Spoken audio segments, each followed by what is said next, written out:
मैं रूबा देवी राजस्थान बाड़मेर से आ रही हूँ आपके बीच में। बाड़मेर सीमावर्ती इलाका है, पूरा डेजर्ट एरिया है। वहाँ पे मैंने 2008 में 10 महिलाओं के साथ में मिलके काम की शुरुआत की थी। आज हमारे साथ में 35,000 बहनें डायरेक्ट जुड़ी हुई है।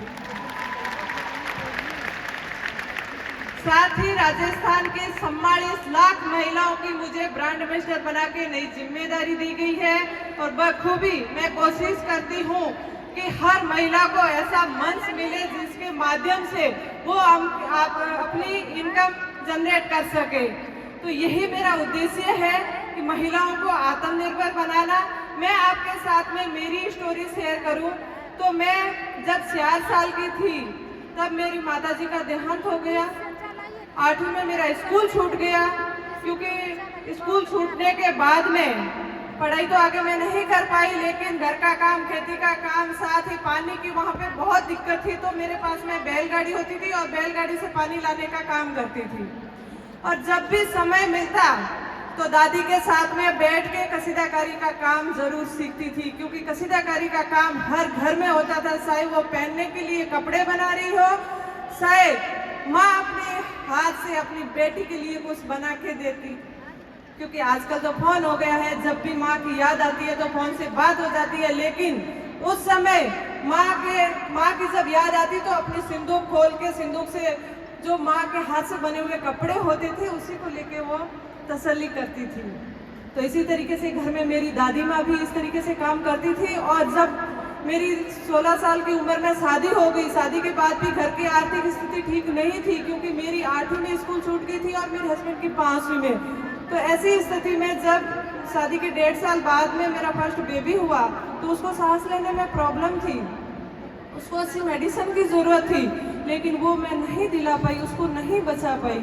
उस समय मैं पूरी तरीके से टूट चुकी थी कि बचपन में माँ को खो दिया, फिर बच्चे को। ऐसी जिंदगी से जीने से तो अच्छा है मैं जिंदगी खत्म ही कर लूं, ऐसे नेगेटिव विचार आने लगे। तब कहीं ना कहीं क्लिक हुआ कि नहीं, ऐसे जिंदगी से हार मानने से अच्छा है मैं कुछ काम करूं जिसके माध्यम से मेरा मन भी लगा रहे और मेरा घर भी चले। तो यही सोच के मैंने सुई धागा हाथ में लिया और मैंने काम की शुरुआत की।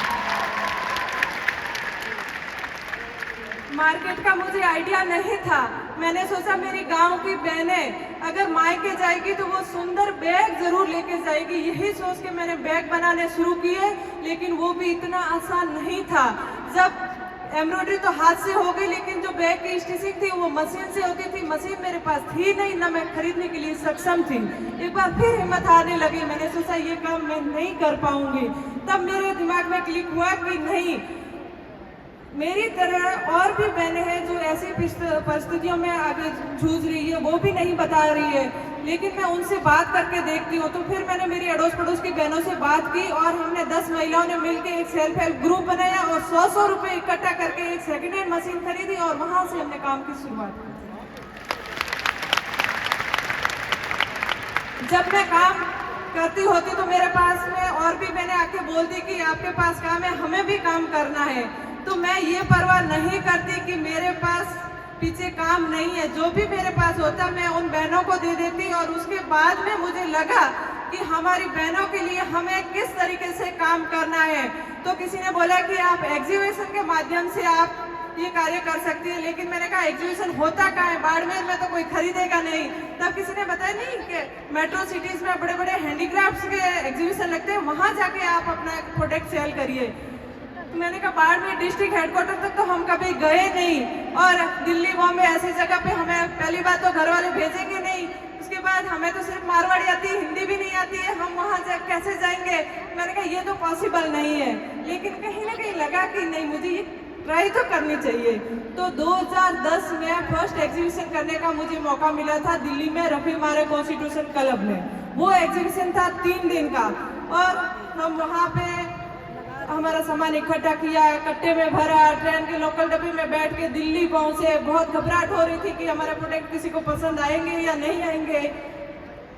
तो वो आप मानोगे नहीं, जो 3 दिन का एग्जीबिशन था उसमें ज्यादातर हमारी कस्टमर थी वो महिलाएं थी, और वो देख के समझ गई कि ये गांव से आई है, घबरा रही है, तो बड़े प्यार से बात किया कि बेटा आपने इतना सुंदर प्रोडक्ट हाथ से बनाया या मशीन से? तो मैंने कहा नहीं, ये हमारा हाथ का काम है।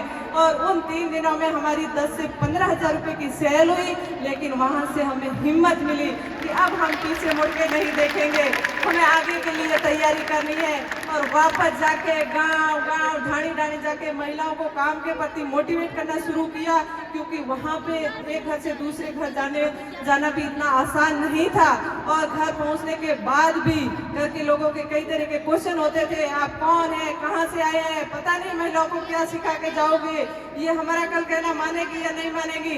तो ऐसे कंडीशन में हम सोचते कि रहने दे, लेकिन फिर जब महिलाओं से बात होती तो लगता कि नहीं, काम इनको करना है, जरूरत इनको है, सुबह से शाम ये काम करती है, लेकिन खुद के लिए 2 रुपए भी हाथ में नहीं होते हैं। तो यही सोच के हम घर वालों को समझा दे कि इनको कहीं नहीं जाना है, हम घर बैठे काम देके जाएंगे, लेके जाएंगे, जो भी इनको दिन में 2-3 घंटा टाइम मिलेगा उसमें ये काम करके देगी। तो इसी सोच के साथ में हमने जो नेक्स्ट एग्जीबिशन किया था उसमें फिर 10-15 हजार रुपए की सेल नहीं दी थी, पूरी 11 लाख की सेल।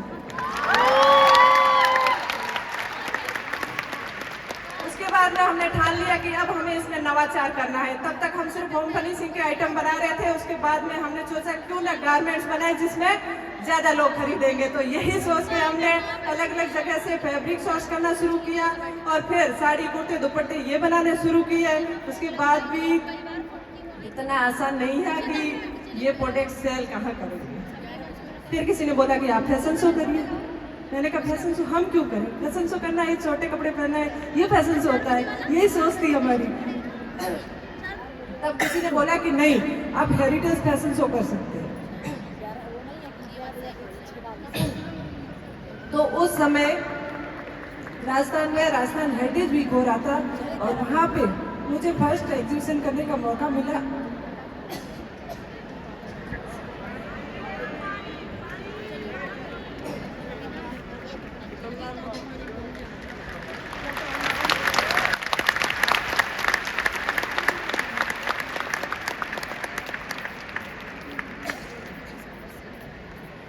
सॉरी।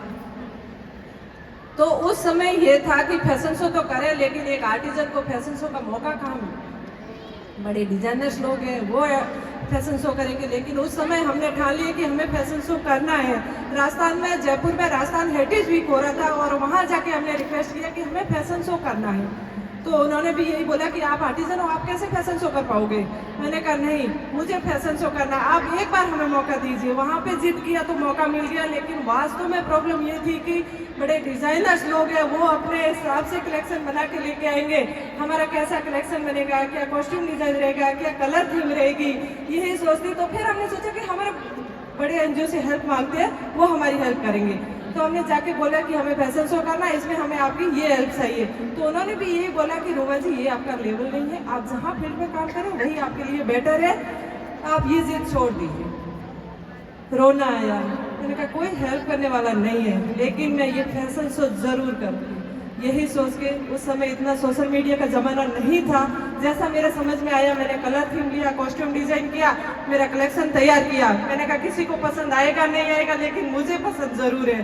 तो इसी हिम्मत के साथ में जब मेरे प्रोडक्ट रैंप पे आए तो ऑडियंस और सारे डिजाइनर सब खड़े होकर तालियां बजाई और नेक्स्ट शो के लिए सारे डिजाइनर बाड़मेर पहुंचे। अगले शो के लिए कलेक्शन वहां से बना और उसके बाद में मैं ट्राइफेड की गुडविल कमिश्नर रही और जो ट्राइबल आर्टिजन है उनकी कला को प्रमोट करने के लिए अलग अलग स्टेट में हमने फैशन शो ऑर्गेनाइज करवाए और उसके बाद में डिजाइनर ऑफ द ईयर का अवार्ड भी मैंने ही जीता। तो जब भी हमारे सामने कोई परेशानी आती है तो हम हिम्मत हारने लगते हैं कि ये पॉसिबल नहीं है, लेकिन मैं ये मानती हूँ कि हमेशा अपनी सोच को पॉजिटिव रखें और जब भी हमारे सामने कोई परेशानी आती है तो हम ये सोचते हैं कुछ नया सीखने को मिल रहा है, इसी सोच के साथ में आगे बढ़ना है। इसी बीच में कई सारे अवार्ड्स मिले, लेकिन वो अवार्ड सिर्फ मेरी अकेली का नहीं, मेरे सामने बैठी जितनी महिलाएं हैं उन सबके लिए है। आप भी इस तरीके से मेहनत करिए। जब मुझे फर्स्ट जिला कलेक्टर के हाथों से अवार्ड मिला तो मुझे यकीन नहीं हुआ था कि एक सबसे छोटा माने जाने वाला सुई धागे का काम, जिससे कोई अवार्ड भी मिलता है, लेकिन अवार्ड के साथ साथ में एक नई जिम्मेदारी मिली थी। और उसके बाद में महामहिम राज्यपाल जी के हाथों और जब राष्ट्रपति जी के हाथों से नारी शक्ति पुरस्कार मिला तो खुशी का कोई ठिकाना नहीं था। दिल्ली आते, दूर से राष्ट्रपति भवन देखते, लेकिन अंदर जाके सम्मान लेंगे ये कभी नहीं सोचा था। और उसके बाद मेरी तो 8वीं में स्कूल छूट गई थी। आगे न स्कूल के बारे में सोचा न कॉलेज के बारे में, लेकिन जब हार्वर्ड यूनिवर्सिटी से मेरे पास में इनविटेशन आया कि हमारे एनुअल फंक्शन में एज ए स्पीकर के तौर पे हम आपको इनवाइट कर रहे हैं।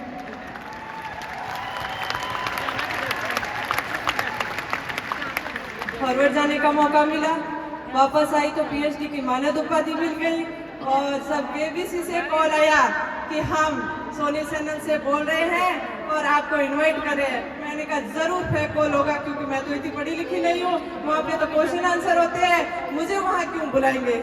तब उनका नेक्स्ट डे और कॉल आया कि नहीं, हम सोनी चैनल से ही बोल रहे हैं और हमारा जो फ्राइडे को स्पेशल शो होता है उसमें हम करमवीर अवार्ड से भी नवाजते हैं और उसके लिए हम आपको इनवाइट कर रहे हैं। तो फिर उनकी टीम पहुंची, 5 दिन बाद में शूटिंग चली और फाइनली अमिताभ बच्चन जी के साथ में 5 घंटे बिताने का मौका मिला।